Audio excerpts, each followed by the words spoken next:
¿Qué tal? ¿Cómo le va? Terminando la semana otra vez y viendo también qué desafíos nuevos estamos teniendo, qué nos ha pasado.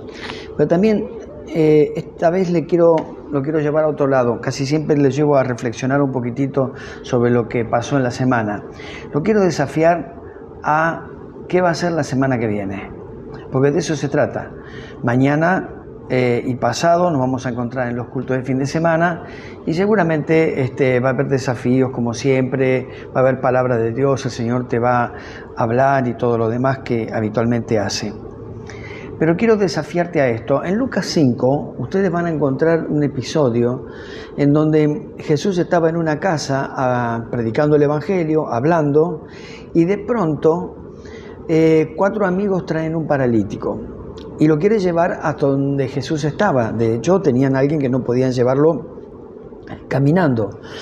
Entonces, no tienen la mejor idea que meterlo por el techo, hacer un agujero en el techo y bajarlo y depositarlo delante de donde estaba Jesús. Usted ya conoce la historia. Jesús bendice a este muchacho, se sana, toma su lecho y se va a su casa. Un milagro. Hace tiempo que yo vengo pidiéndole al Señor milagros en la vida de las personas. Esto lo hago como pastor, esto es un tema mío, es un tema personal, pero sigo insistiendo en esto y creo que Dios va a hacer milagros estamos entrando en una atmósfera de milagros. Aún así quiero decirle por lo menos 4 cositas que se tienen que dar para que esa atmósfera de milagros funcione. Primero, estos 4 muchachos acordaron creer. Si vos no te pones de acuerdo, primero con vos mismo en el creer y después a lo mejor asociarte con otras personas para lograr ese milagro, es muy probable que el milagro no ocurra. Si vos no te pones de acuerdo con alguien para recibir grandes cosas de parte de Dios, estás minimizando la posibilidad del milagro. Siempre me llamó la atención porque dice son 4 amigos. Primero, si son amigos, estaban de acuerdo en ayudar al 5.º amigo, que era el que estaba en el camastro, pero 3 no lo podían llevar. Uno tenía que llevar cada punta, cada uno se tenía que hacer cargo de esa punta. Y a veces ponerte de acuerdo con otros hace que también la palabra de Dios se cumpla en tu vida para los milagros. La Biblia dice que si hay 2 o 3 que se ponen de acuerdo en su nombre, Él está en medio para bendecirlos. Entonces, a veces estás peleando por un milagro en donde necesitas que otros te acompañen a pedir por ese milagro, ponerte de acuerdo con ellos. Porque estos problemas aparecen, los milagros son problemas que aparecen y se resuelven en el mundo sobrenatural. En el mundo natural, si te duele la cabeza te tomas una aspirina, si tenés que pagar una cuenta que no tenés el dinero, le podés pedir prestado a alguien. Tenés recursos para que en lo natural las cosas se solucionen, pero cuando necesitas un milagro, necesitas que el mundo sobrenatural se mueva. Entonces, es importante entender eso. Segundo, no aceptar la parálisis. Estos muchachos no aceptaron que su amigo siguiera paralítico, teniendo la posibilidad de encontrarse con Jesús, que él podía hacer el milagro. Probablemente ya vieron cómo Jesús le dio vista a algún ciego, probablemente vieron cómo Jesús permitió que alguien comience a hablar derrotando su mudez, probablemente vieron a otros paralíticos caminar. Entonces, estos muchachos se pusieron de acuerdo en no aceptar la parálisis. No le importó a la multitud, les importó la oportunidad de la sanidad. Vos me podrás decir, pero yo no sé cómo, yo no sé dónde, yo no sé qué día, yo no sé de qué manera. O sea, encontrar los obstáculos que van a ir parándote. Acá lo importante es que si te fijas en los obstáculos solamente, seguramente no vas a tener la posibilidad de mirar el milagro, porque los obstáculos a veces son grandes. Convengamos que una parálisis era importante. Este chico estaba acostumbrado de estar ahí a acostado en ese catre, estaba acostumbrado a que lo llevaran. La parálisis le incomodaba y le impedía llegar a donde llegaban otros. Es importante también que para que un milagro se produzca, no solamente en este caso 4 se pongan de acuerdo, sino que el quinto, que está en la camilla y el que necesita el milagro, esté de acuerdo en que lo lleven a los pies de Jesús. Porque si él se negara, por más que los otros insistieran, esto no iba a ocurrir. Decidieron entonces no aceptar la condición de su amigo, la condición de parálisis. Decidieron no aceptar los obstáculos. Debemos comenzar a no aceptar más lo que pasa a nuestro alrededor, que es lo que nos impide que los milagros de parte de Dios se consumen. El tercer punto que quiero que trates de pensar en esta tarde para recibir un milagro es enfrentarte a los obstáculos, como te decía recién.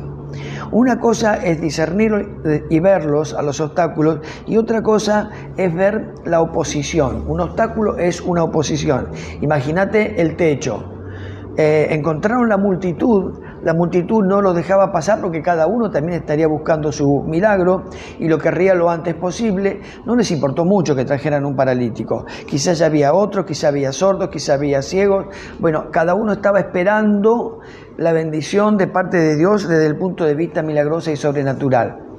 Deben haber pensado, ¿cómo hacemos para meterlo a este tipo? Caminando no podemos. Alguien habrá dicho, ¿y si levantamos el techo y hacemos un agujero? Y algún otro habrá dicho, pero va a ser una complicación, vamos a tener un problema grande, vamos a tener una situación incómoda, una situación que se puede enojar el dueño de la casa, vamos a hacer ruido, quizá el Señor donde nos ve hacer ese agujero va a considerar que abusamos de la confianza que teníamos y fuimos más allá de los límites. Bueno, oposición. Lo que van a decir la oposición interna y la oposición externa no puede paralizar tu fe. Después arreglamos el techo. Después hablamos con el dueño. Después le pedimos disculpas a la gente. Pero si yo me quedo ante los obstáculos, Satanás va a seguir poniendo obstáculos para debilitar tu fe. Lo que tenés que hacer es vencerlo desde la unción del acuerdo.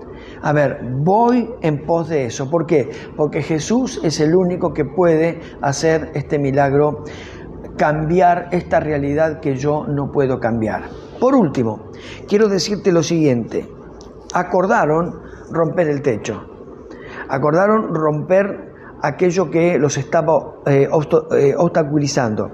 Ellos se atrevieron a romper el techo de sus propios paradigmas. Quizá vos no tengas que meterte por ningún agujero para resolver lo que tenés que resolver, pero quizá tenés un techo, que es el techo de la incredulidad. ¿Cómo hacemos para romper ese techo? A ver si hago todo esto y no pasa nada. A ver si entusiasmo a la persona de que esto le va a ir mejor y no pasa nada. Bueno, eso es parte de los techos, porque son los paradigmas que como las tejas se clavan unas contra otras y hacen que lleguemos a un límite con nuestra fe. Ahora, si querés tener algo que no tuviste, tenés que hacer algo que nunca hiciste. Muchas veces hemos dicho esta frase y me parece que encaja en esto. Si querés tener un milagro, vas a tener cosas que nunca hiciste, porque en el mundo sobrenatural se hacen cosas que no se hacen en el natural. Entonces, si nunca tuviste algo, vas a tener que hacer algo que nunca hiciste. Tenemos que dejar de ser evangélicos nominales, profesionales, competitivos, y en el mejor de los casos cómodos, para convertirnos en creyentes que accionan de acuerdo a la palabra de Dios. Eso hacen los hijos de Dios. No es legal que tu entorno se pierda. No es lícito que habiendo personas o vos mismo que están necesitando un milagro en lo sobrenatural, bajen los brazos y permitan que cualquier techo o cualquier multitud te inhiba de tener el milagro que vos necesitas de parte de Dios. Los milagros siguen existiendo. Dios sigue haciendo milagros. ¿Por qué entonces renunciar a que eso ocurra? Te dejo reflexionando en esto, pero también te digo lo siguiente: prepárate, porque si la semana que viene te encontrás con una posibilidad de ir aprendiendo más acerca de milagros, anda para adelante, porque el Señor va a sostener tu fe y va a haber cambios en tu vida. Que Dios te bendiga, que Dios aumente tu fe y que Dios te dé la capacidad de trabajar incluso comprometido con otro para ir a la búsqueda de aquello que en el mundo natural no podés, pero que en el sobrenatural, de la mano del Señor, el pedí y se os dará todavía sigue siendo realidad. Que Dios te bendiga.